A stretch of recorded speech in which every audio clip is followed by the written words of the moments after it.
Toronto's unemployment rate is getting out of hand. Yep. We've actually started to see the numbers, the unemployment numbers go Yep. up, right? And this has been pretty steadily. So Yep.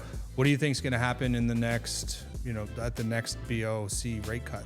I think there needs to be a combination of, because like unemployment is directly correlated with how the market does as well, just like the stock market, for instance, as well. As everybody needs certainty. And I think we've been going through a massive level of uncertainty recently between unemployment, what's going on with Canada and the USA right now. Tariffs, yeah. Yeah, I think what'll move the needle is an agreement there that, Canada and USA can both kind of like put their issues aside and say, okay, we're good with that. And then I think at that point, the Bank of Canada will say like, okay, well, if things are going to stabilize at this point, then we'll move the needle a little bit for people. I personally don't even think rates are even that bad right now. Yeah.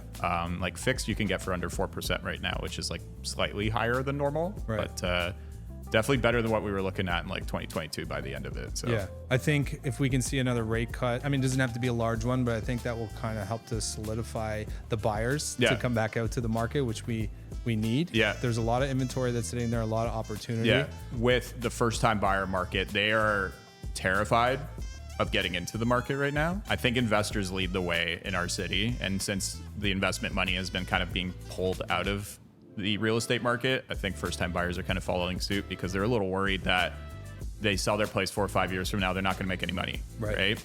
But no one knows what the economy or the real estate market's going to look like 4 or 5 years from now. So I think that's something I try to instill into people. It's the same way pre-con works, right? You never know what pre-con's going to look, what your place is going to look like 4 years from now, kind of thing, right? But that's the risk you take to get a new product. And I think if the first-time buyer market finds some kind of certainty to move forward, I think that's at that point where we'll start seeing a little bit of leveling out because they tend to buy the condos, right? That's the evolution's condo into a freehold kind of thing. So I think the market's kind of waiting on them to find their voice before things kind of progress a little bit. Yeah.